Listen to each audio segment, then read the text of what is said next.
Shalom. Nah, hari ini kita masuk dalam Bible Class seri akhir zaman kita yang ketujuh. Ini kan kita akan membahas tentang rapture ya, pengangkatan. Nah, dalam kisah Alkitab kita ada kisah orang suci. Siapa itu? Kita mesti pelajari. Ada orang suci yang bangkit waktu Yesus disalib dan waktu Yesus bangkit. Nah, saya bawa saudara kepada seri terakhir ya, kita masih belajar tentang rapture ya. Sesudah masa gereja, masa misterion, lalu kita belajar tentang rapture. Nah, minggu kemarin kita belajar tentang ada 13 alasan kenapa kita percaya bahwa pengangkatan itu sebelum masa 7 tahun tribulasi. Nah, kalau yang belum datang, saudara bisa lihat di mana? Di YouTube kita yang terakhir itu. Sehingga kita orang percaya nggak perlu takut lagi. Nah, balik lagi kepada topik kita, ini ada hubungannya dengan banyak orang menghubungkan dengan rapture. Karena catatan Alkitab mengatakan bahwa ada orang suci yang bangkit pada waktu Yesus disalib dan waktu Yesus bangkit. Nah, pertanyaannya, apa ini rapture? Pertama, tidak. Ingat ya, rapture, apa itu rapture? Rapture itu adalah suatu peristiwa di masa depan, belum terjadi. Di mana gereja, saudara dan saya, kita orang percaya akan diangkat bertemu dengan Tuhan di awan-awan, di angkasa. Lalu masuk prosesi, masuk surga dan masuk ke bema, pengadilan Kristus. Jadi ini bukan berbicara soal rapture, tapi kebangkitan orang mati. Nah, kalau ditanya siapa mereka dan di mana mereka sekarang? Kalau Bapak Ibu masih ingat, saya pernah berkhotbah ini Jumat Agung tahun 2016. Saya rasa 10 tahun lalu, sudah lupa semuanya saudara ya. Jangankan khotbah 10 tahun lalu.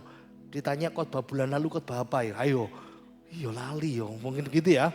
Nah, saya berkhotbah waktu Jumat Agung 2016 itu tanda-tanda ajaib di Jumat Agung. Nah, ada 3 tanda, tapi kita mau fokus hari ini cuma tanda ketiga. Ya, jadi ada 3 tanda ajaib. Di Matius 27 ayat 50 sampai 53. Ayo kita baca. 2, 3. Yesus berseru pula dengan suara nyaring, lalu menyerahkan nyawanya, dan lihatlah tabir bait suci terbelah 2 dari atas sampai ke bawah, dan terjadilah gempa bumi dan bukit-bukit batu terbelah dan kuburan-kuburan terbuka, dan banyak orang kudus yang telah meninggal bangkit. Dan sesudah kebangkitan Yesus, mereka pun keluar dari kubur, lalu masuk ke kota kudus dan menambahkan diri kepada banyak orang. Amin. Saya pikir saudara pasti sudah lupa ini seperti itu. Ada 3 tanda ajaib. Yang pertama, tabir bait suci terbelah dari atas sampai bawah. Yang kedua, gempa bumi, bukit batu terbelah. Kita tidak mau bahas itu. Kita mau bahas yang ketiga. Nah, kuburan-kuburan terbuka. Nah, di sini. Ayo diulangi lagi, 2, 3. Dan banyak orang kudus yang telah meninggal bangkit. Dan sesudah kebangkitan Yesus, mereka pun keluar dari kubur, lalu masuk ke kota kudus dan menampakkan diri kepada orang banyak. Sebetulnya pertanyaan ini paling banyak ditanyakan sama mahasiswa kalau saya ngajar. Saya mengajar kelas akhir zaman, kelas eskatologi akhir zaman ini. Saya mengajar ini dari tahun 97. Itu pelajaran pertama yang saya pegang. Saya mengajar ini tahun 96 di gereja ini. Berarti berapa puluh tahun yang lalu ya. Dan kalau saya ditanya ayat ini selalu saya menghindar. Karena sulit mencari jawabannya. Kenapa? Ada banyak pertanyaan yang tidak ada jawabannya. Lihat ya. Ini seperti Dead Alive. Kalau saudara pernah suka nonton film horor, ya orang mati yang bangkit atau mayat hidup, Apakah menakutkan kayak hantu? Yang mati, orang mati kan mesti kelihatan ya seperti itu. Lalu bagaimana reaksi orang waktu melihat mereka? Tidak percaya, panik, atau bahagia? Lalu yang pertanyaan yang paling pasti kita tanyakan ya. Lalu sudah dibangkitkan, mereka tinggal. Apa yang terjadi dengan mereka? Apakah mereka tinggal lama di bumi? Apakah mereka kembali ke keluarga, ke masyarakat lagi? Lalu apakah nanti mereka mati lagi? Pasti banyak pertanyaan-pertanyaan yang kita tanyakan. Nah, ingat pemicunya dari tanda ajaib yang pertama. Gempa bumi yang menyebabkan kubur-kubur terbuka. Dan ingat ya, nggak seperti film horor di Indonesia. Dari tanah, keluar tanah. Wow, ho ho ho ho ho ho ho. Nah, itu film-film horor yang seperti itu. Ya, film horor apa zaman? Saya jarang nonton film horor lagi ya. Zaman saya kecil tuh paling nonton film horor apa ya? Dracula, Susana, mungkin seperti itu ya.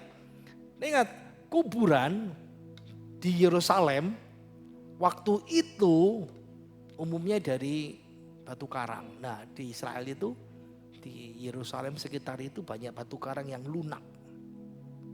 Makanya itu digali. Batu karangnya itu lunak serius. Makanya kalau saudara lihat di situ kenapa ada bata? Ya karena yang lunak itu sudah sebetulnya ini pintu ditutup batu, lalu ada jendela untuk mengintip. Tapi itu karena batu bata lunak maka hanya bisa bertahan sekian tahun, sekian ratus tahun. Ini ada dua versi makamnya Tuhan Yesus. Versi yang pertama, The Holy Sepulchres, itu yang banyak dikunjungin orang. Dan versi yang kedua yang dekat dengan, yang diyakini ini dekat dengan Bukit Golgota yang seperti itu. Saya datang ke kedua tempat itu. Nah, dalam kubur ini seperti ini. Ya, dalam kubur ini. Jadi kalau mau lihat tempat itu ya kira-kira seperti ini.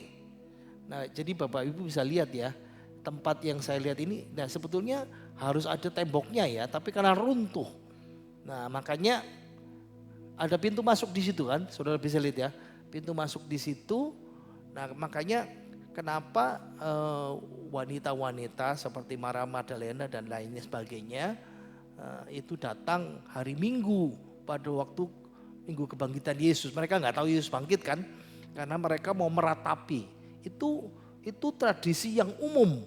Jadi saudara lihat di situ begitu masuk ada kursi, ya kursi batu itu biasanya orang duduk di situ. Meratapi itu umum. Nah, saudara lihat ada yang letter U itu tempat kepala diletakkan. Dan kita tahu kubur itu kubur baru yang baru digali, belum pernah dipakai. Nah, kubur ini ya yang tadi itu ini biasanya ditutup dengan batu besar bulat. Nah, makanya ketika batu besar ini ditutup, disegel. Ya, disegel oleh orang Yahudi minta pemerintah supaya mereka curiga, supaya murid Yesus tidak mencuri mayatnya lalu mengeluarkan statement bahwa Yesus bangkit. Dan itu yang didengung-dengungkan sama mereka bahwa Yesus mayatnya dicuri seperti itu. Saya balik lagi cerita kisah ini ya. Nah, jadi ditutup dengan batu besar dan gempa bumi yang bersamaan dengan salib, kata-kata salib yang ketujuh, lalu penutup itu terbuka. Saya balik lagi ya, saya balik lagi kuburannya di dalam. Jadi biasanya mayat itu diletakkan di atas ini. Nah, ini seperti bangku dari batu. Bisa juga seperti ini, ya ini. Semuanya terbuat dari batu. Jadi harus diletakkan di sini, tidak dikubur dengan tanah. Berapa lama? Dalam sejarah, dalam abad pertama pada masa Tuhan Yesus, mayat itu ditaruh di tempat berbatu yang begini ini umumnya 1 tahun. Jadi mayat itu dimandikan seperti Indonesia juga ya. Lalu Yesus dirempah-rempahi, lalu ditutup dengan kain pembungkusnya, kain kafannya. Setelah dirempah-rempahi ditaruh di situ. Dibiarkan 1 tahun. Tapi kalau mau datang keluarganya mau lihat seperti itu, datang lagi ke situ. Nah itu kebiasaan ya. Biasanya ini dilakukan selama 1 tahun. Sampai dagingnya ini membusuk sempurna. 1 tahun biasanya. Dan kalau sudah 1 tahun tinggal tengkorak, tulang belulang. Tulang-tulangnya itu dipindahkan ke kotak namanya ossuary. Nah kotak ini, sudah lihat gambar ini. Itu kotak gabus, salah besar bro. Seperti kotak gabus ya kelihatannya ya. Ini kotak dari batu. Saya kasih gambar ini yang mereka bikin hoax. Bohong, kabar bohong. Jadi beberapa puluh tahun yang lalu itu mereka keluarkan. Penemuan ossuary. Ada 5 rasanya, 5 atau 4 atau 5 saya lupa. Jadi yang pertama ditulis Yesus ya. Yang satu ditulis Maria Magdalena. Jadi Maria Magdalena sama Yesus itu diisukan kawin. Lalu ossuary yang berikutnya Yusuf dan Maria. Tapi berita basi itu gak laku. Ya, karena banyak hal-hal yang diberikan kepada orang. Saya balik lagi cerita nih. Jadi setelah beberapa waktu biasanya 1 tahun. Nah proses pemindahan ke ossuary ini namanya penguburan yang kedua. Jadi tulang belulang ini yang sudah yang tinggal tulang belulang ini dimasukkan ke dalam kotak ini namanya proses penguburan kedua.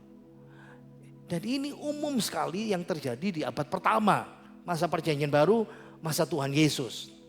Nah sekarang saya mau tunjukkan sama saudara, nah orang kudus atau orang suci yang sudah mati dikuburkan, dibangkit dari kubur, ada kemungkinan dari si cerita ini kita tahu berarti mereka pasti baru saja meninggal. Bukan sudah lama, karena kalau sudah 1 tahun lewat, sudah pasti dipindahkan ke kotak ossuary ini. Jadi ini siapa yang bangkit? Ini orang-orang yang baru meninggal. Nah jadi ingat ini kebangkitan dari kematian. Bukan bicara rapture. Karena rapture berkata kita diangkat naik ke surga. Tapi ini bangkit dari kematian. Rapture belum terjadi. Nanti di masa depan kalau Yesus datang untuk gerejanya dan kita dibawa ke surga seperti itu. Jadi ini bukan bicara rapture. Dan mereka juga catatan Alkitab mengatakan mereka tidak dibangkitkan. Jadi gini, waktu Yesus mati kata salib ke-7 gempa bumi, kuburannya terbuka. Baru sesudah Yesus bangkit, mereka ikut bangkit. Itu prosesnya. Kenapa? Ditegaskan dalam 1 Korintus 15, Yesus itu adalah yang sulung. Nah, kita baca ayatnya ya. 1 Korintus 15 ayat 22 sampai 23. 2, 3. Karena sama seperti semua orang mati dalam persekutuan dengan Adam. Demikian pula semua orang akan dihidupkan kembali dalam persekutuan dengan Kristus. Tetapi tiap-tiap orang menurut urutannya. Kristus sebagai buah sulung. Yang pertama kali, prototokos. Jadi yang dibangkitkan pertama kali itu siapa? Kristus. Sesudah itu mereka yang menjadi miliknya pada waktu kedatangannya. Ini bicara soal rapture kita. Tapi ayat ini menolong kita bahwa Yesus itu yang sulung. Jadi menolong kita bisa memperhatikan. Dan karena menolong kita untuk bisa memahami. Nah orang kudus ini siapa? Pelan-pelan. Kisah ini ditulis dalam Injil Matius. Jadi Injil Matius itu tujuannya berbeda dengan Injil yang lain. Injil Matius ditulis untuk orang Yahudi. Orang Yahudi yang suka bukti, suka detail. Makanya Injil Matius itu pasalnya paling panjang. Ayatnya paling panjang. Nah, dalam Injil Matius, penyaliban dan kematian Yesus disalib itu kemenangan terbesar Allah. Bukan kekalahannya. Karena puncak dari rencana Kristus yang mati menggantikan dan menyelamatkan orang berdosa. Dan ini menolong kita. Ini meyakinkan kita untuk bisa tahu bahwa sesudah kematian ada kehidupan. Pilihannya ke surga atau ke neraka seperti itu. Ayo kita baca lagi ayatnya. 2, 3. Dan banyak orang kudus yang telah meninggal dan sesudah kebangkitan Yesus mereka pun keluar dari kubur lalu masuk ke kota kudus dan menampakkan diri kepada banyak orang. Jadi jangan pernah membayangkan seperti film fiksi zombie. Mukanya seperti sudah seperti tengkorak-tengkorak menakutkan. Enggak. Orang kudus itu punya tubuh kebangkitan yang sempurna. Sama seperti Yesus waktu dibangkitkan. Jadi jangan pernah memikirkan seperti zombie menakutkan. Enggak. Karena Yesus tubuh kebangkitan sempurna, maka kita bisa paham. Nah, mudah untuk mengerti kalau Bapak Ibu Saudara pernah dengar ceritanya Lazarus. Jadi orang kudus ini itu murid-murid Yesus. Orang kudus ini adalah orang-orang spesial. Bukan semua orang Yahudi. Ini adalah orang-orang Yahudi yang tinggal di Yerusalem. Yang menjadi pengikut Yesus. Yang baru saja mati. Saya ajak saudara lihat Betani. Makamnya Lazarus ya. Sef, suaranya Sef. Siapa di situ suara? Jangan lupa, oke. Kita lihat ya, gimana.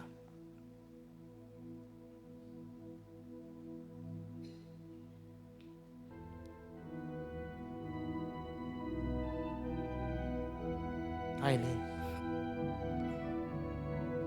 makamnya Lazarus.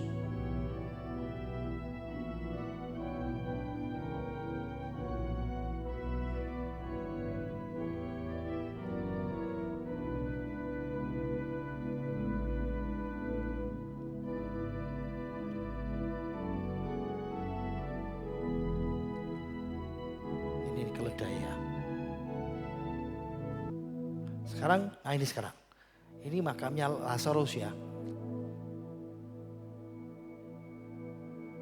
Jadi saudara membayangkan kalau Lazarus suruh keluar, Lazarus keluar. Ini naik tangga kayak gini ya, dibungkus kain kafan. Wow, lompat-lompat ya, saya nggak tahu. Pasti bisa jalan lah. Tapi yang jelas terbungkus kain itu ya.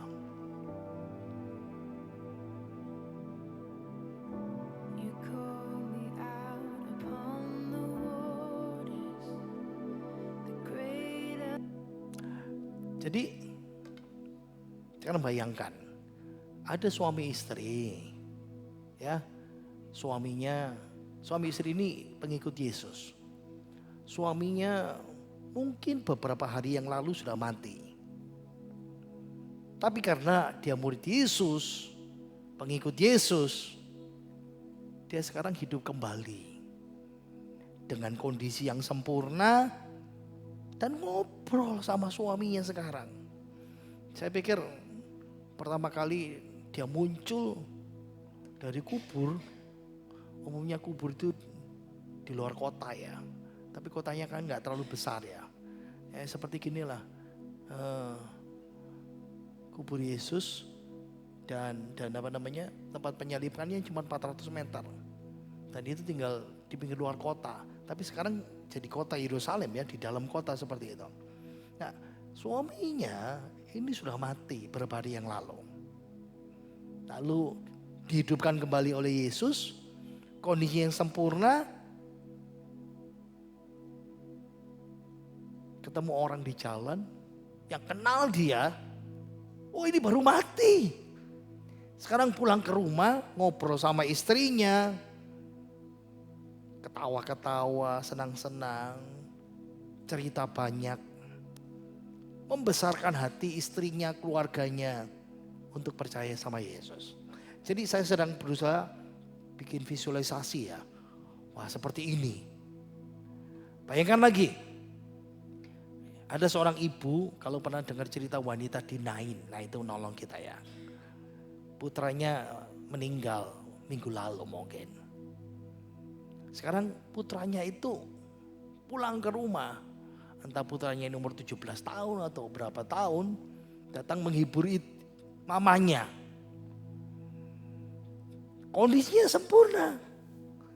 Sama seperti kalau saudara tahu ceritanya Lazarus kan, guru, dia sudah 4 hari, sudah berbau. Enggak. Sama seperti Yesus. Dia ngobrol-ngobrol sama mamanya, menguatkan iman mamanya. Kalau ada papanya, saudara yang lain.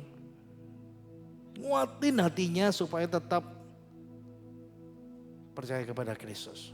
Jadi catatan ayat yang ke-53, orang kudus masuk ke kota kudus, menampakkan diri kepada orang banyak. Ini berarti, saya bilang, orang ini dikenal.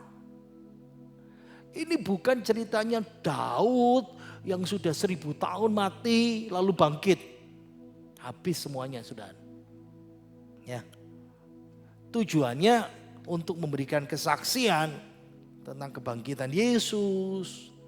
Ada kebangkitan sesudah kematian. Dan mereka dikenal sekali. Jadi ingat ya, masuk kota kudus. Kota kudus itu apa? Yerusalem. Kenapa disebut kota kudus? Karena di situ ada rumah Allah, bait Allah, tempat kudus Allah. Makanya Yerusalem disebut kota kudus, Holy City. Jadi mesti paham ya, kenapa disebut kota kudus? Soalnya ada bait Allah di situ. Jadi kemungkinannya jelas sekali dikenal di situ, lahir di situ, besar di situ, tinggal di situ, sangat dikenal dan banyak orang tahu juga bahwa mereka sudah meninggal dan sekarang dibangkitkan menampakkan diri kepada orang banyak. Sudah selesai, semua terjawab. Tuhan bangkitkan mereka jadi alat Tuhan. Jadi alat kesaksian untuk menguatkan orang lain. Meneguhkan saudara-saudara seiman yang tergoncang. Ingat ya. 2 orang dari Emmaus tergoncang, tidak ngerti. Yesus datang menguatkan. Tapi ada kelompok bagian-bagian lain, murid-murid yang lain yang perlu dikuatkan. Orang-orang yang sudah dibangkitkan ini bertindak sama seperti Yesus. Ngasih kekuatan. Saya rasa kalau ini dilakukan di Indonesia, saudara pasti lari saudara ya. Saudara pasti nggak mau ketemu itu. Saudara pasti takut itu ya. Tapi kita tahu bahwa ini menolong ya. Menjadi bukti bagi orang yang masih belum percaya. Dan ingat ya, banyak orang ikut Yesus. Sekarang tangkap gini. Berapa hari yang lalu satu kota teriak-teriak, Hosana, Hosana, diberkati dia datang dalam nama Tuhan. Nyantol ya. Berapa hari kemudian berkata apa? Salibkan dia, salibkan dia. Jadi bagi orang-orang yang tidak percaya, mereka jadi alat kesaksian. Nah, saya rasa di mana ada krisis iman, mereka hadir pada saat yang tepat. Lalu buat apa kita belajar ini? Nah, kita terapkan. Saudara tidak perlu mati lalu dibangkitkan. Sekarang, nanti. Tapi sekarang masih hidup, jadilah saksi Kristus. Amin. Saudara, Tuhan itu kita mau jadi saksinya Tuhan. Masih ada pertanyaan terakhir. Nah, gimana mereka? Saya sudah dibangkitkan. Kita tahu ya, dari cerita, dari sejarah, dari latar belakang, ini berarti ini orang Yerusalem yang dikenal orang banyak, baru saja meninggal, bukan sudah lama, 10 tahun, 5 tahun, 20 tahun. Ingat ya, Yesus melayani masih 3,5 tahun. Dan mereka belum dipindahkan ke Usuari. Berarti di bawah 1 tahun. Mungkin berarti di bawah 1 bulan atau berapa, saya nggak tahu. Nanti kita tanya sama Tuhan di surga. Tapi dari cerita ini kita bisa paham. Oh, tidak ada informasi dari Alkitab. Ya, saya meyakini waktu Yesus naik ke surga, tugas mereka selesai. Kenapa? Karena Yesus waktu naik ke surga, dia mengutus 12 muridnya. Pergilah, jadikanlah segala bangsa muridku. Tidak menyuruh yang sudah bangkit dari kematian untuk pergi melayani. Tugas mereka sudah selesai. John Walford dalam Matthew Thy Kingdom Come, dia menggambarkan dalam Alkitab ada namanya buah sulung. Jadi kalau saudara masih ingat, saya pernah menerangkan itu di sini ya, Bible Class juga. Orang Israel kalau panen dibabat satu ikatan berkas, dibawa ke Yerusalem, dipersembahkan kepada Tuhan di Bait Allah. Lalu imam itu ambil, imam besar, lalu mengunjukkan. Nah, dalam bahasa Ibraninya itu waving. Wah, imam itu mengunjukkan itu berarti gini, menggoyang-goyang di hadapan Tuhan. Tuhan, ini persembahan mereka, buah sulung mereka untuk Tuhan.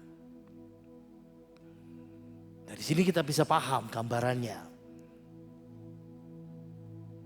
Dari gambaran itu kita bisa lihat bahwa waktu Yesus naik ke surga, masih orang bisa bantah, wong Yesus naik ke surga sendirian, ndak ketok mereka.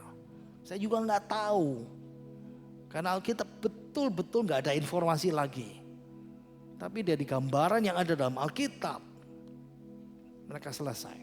Jadi nggak perlu mati lagi kedua kalinya. Dan itu memenuhi Alkitab ya.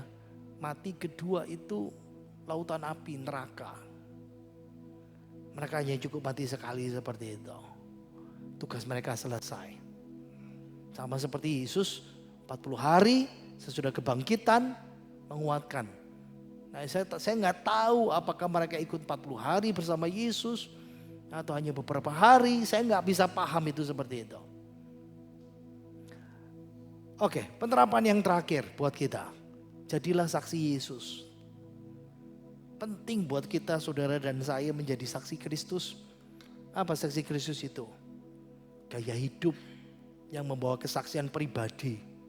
Cerita tentang kasih Tuhan, anugerah Tuhan, kebangkitan Tuhan dalam hidup kita sehari-hari. Bukan melalui kata-kata, tapi juga melalui perbuatan.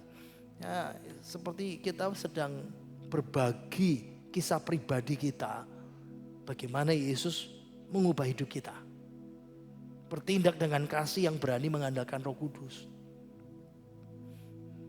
Mungkin saudara tahu saya pergi ke liburan ke Taiwan. 1 minggu lebih ya. Saya sudah cerita sama majelis, jemaat belum tahu. Dibayari sama adik saya, saudara, Ishak. Ya, dia yang membiayai saya untuk jalan-jalan. Memberkati saya ulang tahun pernikahannya. Wah, itu sesuatu yang luar biasa buat saya. Dan kami pergi ikut tur, ya tur cukup mahal ya. Dan ada satu tour guide-nya, saya menebak-nebak, saya tanya, bahasa Indonesia lancar, saya tanya, warga dari mana? Taiwan. 30 tahun lalu dia tinggal di Indonesia, orang Lampung. Nah, sekarang lalu SMP pindah sekolah di sana sampai sekarang, menikah sama Orang Indonesia juga dibawa ke sana. Saya menebak-nebak apakah dia anak Tuhan atau tidak. Tapi saya dengar istrinya Katolik. Hari pertama, hari kedua saya mulai paham, oh dia bukan anak Tuhan. Akhirnya berceritalah kami karena saya memilih duduk di depan, dia di sebelah sana. Ini saat buat saya untuk bersaksi. Saya ceritakan saya pendeta, dosen. 2009 saya sakit stroke. Bayangkan saudara jalan-jalan sehari itu 15.000 langkah. Sampai kaki itu kudu gempor saudara ya. Berangkat pagi, bangun pagi setengah 7. Jalan baru pulang hotel setengah 12 malam. Tapi saya bisa cerita bagaimana Tuhan menolong saya. Dari sakit jantung saya, dulu stroke seperti itu. Saya cerita. Ternyata dia juga nginjili saya ya. Dengan kepercayaannya itu. Bagi saya gak peduli. Saya cerita, dia cerita. Mungkin dia kepingin juga balas-balesan seperti itu. Tapi saya bilang kasih karunia Tuhan itu bisa menolong hidupkan kita seperti itu. Terus, jadi ada aspek yang penting bagaimana kita menjadi saksi Kristus. Apa? Saudara bersaksi itu berarti saudara menceritakan. Saudara bukan mengarang ya. Bagaimana Tuhan mengubah hidup saya. Ya, memberikan harapan, kedamaian. Buat bersaksi. Saya cerita bagaimana Tuhan menolong saya. Mengubah kehidupan saya. Lalu dia mulai cerita. Oh iya Pak, saya dulu waktu di sini saya sakit. Lalu saya minta sama dewa ini, waduh ketemuan orang ini cerita balas-balesan gitu saudara ya. Saya nginjili dia berusaha menginjili saya seperti itu. Tapi tetap saya masih cerita tentang Yesus seperti itu. Yang kedua, aktif. Secara aktif mengasihi sesama, melayani perilaku kita sesuai ajaran Kristus. Memberikan kredibilitas pada perkataan kita. Jadi orang bisa lihat ada Kristus dalam kehidupan kita. Itu penting. Dan sadari saudara punya Roh Kudus. Wah, ini yang luar biasa. Saya pernah menyampaikan sama saudara, ketika kita bersaksi kepada orang yang belum percaya, saudara ngomong ini didukung ada namanya Roh Kudus. Yang disebut convicting, meyakinkan orang akan Kristus itu. Jadi kita tidak sendiri. Makanya penting buat kita untuk mengandalkan Roh Kristus, ya, Roh Kudus itu untuk membimbing dan keberanian untuk membagikan imanmu. Saya nggak peduli, karena saya kan cuma ketemu dia 1 minggu, nanti tidak ketemu lagi, berapa tahun lagi tidak mungkin ketemu seperti itu. Tapi harus cerita tentang Yesus seperti itu. Berikutnya aktivitas harian, ambil langkah-langkah kecil. Nah ini buat kita, kalau saudara di mana? Pekerjaan saudara ya, di lingkungan, komunitas. Kalau engkau punya keluarga nggak dalam Tuhan, mulai ambil langkah-langkah kecil ya, konsisten supaya accessible ya. Kita bisa mendekati komunitas itu, bangun hubungan. Ini namanya membina membuka jembatan itu. Menunjukkan kebaikan dan membagikan Injil dalam percakapan kita seperti itu. Ini tidak bisa diganti. Ada orang berkata, ya Pak saya sudah nginjil. Gimana nginjilnya? Aku ngasih bingkisan terus tiap bulan. Oh ya, kamu cerita Yesus enggak? Enggak. Itu bukan Injil. Saudara membagikan kebaikan. Memberi sesuatu tapi bercerita tentang Kristus. Itu penting. Memberitakan Injil. Ya, jadi mengarahkan orang kepada Yesus sebagai juru selamat dan sumber kebenaran yang paling tinggi seperti itu. Endurance, berdiri teguh, bertahan, setia dalam iman. Walaupun kita ditentang, walaupun kita ditolak, ingat ya, kita nabur benih Injil. Gak tahu 5 tahun lagi, 10 tahun lagi, dia ingat itu. Tuhan bukakan hatinya. Tuhan buat benih itu bertumbuh. Itu pekerjaan Tuhan. Tapi bagi kita, sampaikan berita Injil itu kepada siapapun.